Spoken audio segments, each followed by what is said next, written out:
We're learning more about the cyber attacks found to be nibbling around the edges of the last presidential election. U.S. officials blame it all on Russia. WUFT's Nicole Signini has more on a malware attack targeting Florida. It was a phishing scam designed to trick you into granting access. That's how Clinton emails were hacked in the first place. Florida officials say this attack went nowhere and would never have been able to compromise votes. But it's no wonder the FBI was warning elections officials to stay alert. Do you have any doubt that Russia attempted to interfere in the 2016 elections? None. James Comey is convinced Russian meddling was bigger than ever in 2016.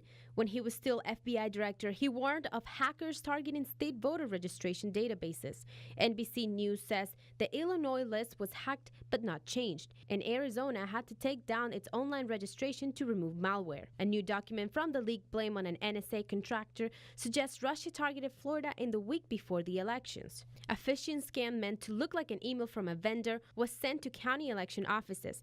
The Tampa Bay Times asked supervisors to check and found at least 5 counties received the email. This particular one came through our, had the logo of one of our vendors, and we didn't open it.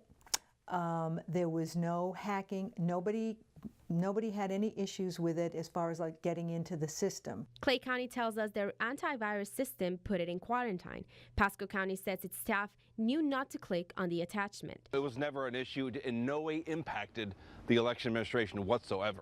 Like any big workplace, phishing emails are not uncommon. Spam filters, quarantine, we have firewalls. I mean, there's lots of different cybersecurity ways of making sure that we don't get these malicious emails coming through. The supervisors stressed that work email is separate from the software used to tally votes. It's a totally different system, and just because something comes through on our email, it has nothing to do with the vote counting.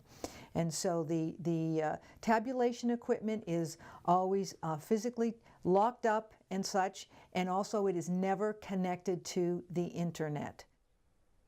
Jim Comey stressed the same was true for the breaches for voter rolls. Those may need to touch the internet to compare data, but voting systems don't. And there's extra strength because of many different kinds being used across the 50 states.